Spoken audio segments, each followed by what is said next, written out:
আপনারা জানেন বিএনপির চেয়ারপারসন দেশনেত্রী বেগম খালেদা জিয়া তার নামের পাশে যোগ হয়ে সে আপসের নেত্রী। দীর্ঘদিন আন্দোলন সংগ্রামের মধ্য দিয়ে তিনি যে আপসীন ভূমিকা রেখেছেন এটাই তার প্রমাণ। আজকে তার জানা যায় যে কোটি মানুষের উপস্থিতি, যে জনতার ঢল, তার প্রতি যে ভালোবাসা, বিনম্র শ্রদ্ধা জানিয়েছেন, এটা প্রমাণ করে যে দেশনেত্রী বেগম খালেদা জিয়া ছিলেন ঐক্যের প্রতীক। দেশনেত্রী বেগম খালেদা জিয়া ছিলেন স্বাধীনতার সার্বভৌমত্বের অতন্ত্র প্রহরী। দেশনেত্রী বেগম খালেদা জিয়া ছিলেন গণতন্ত্রের মা। দেশনেত্রী বেগম খালেদা জিয়াকে বিনা চিকিৎসায় হত্যা করা হয়েছে।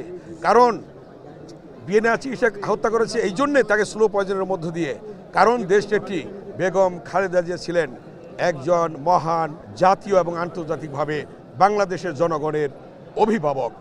এই জিনিসটা মেনে নিতে পারেনি প্রতিহিংসার বশবর্তী হয়ে যে বিগত যে ফ্যাসিস্ট প্রধানমন্ত্রী তিনি তাকে মৃত্যুর পথে ঠেলে দিয়েছেন।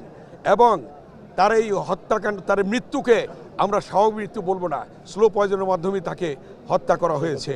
এবং এর দায় শেখ হাসিনা কোনোভাবেই এড়াতে পারবেন না, তাকে বিচারের সম্মুখীন হতে হবে।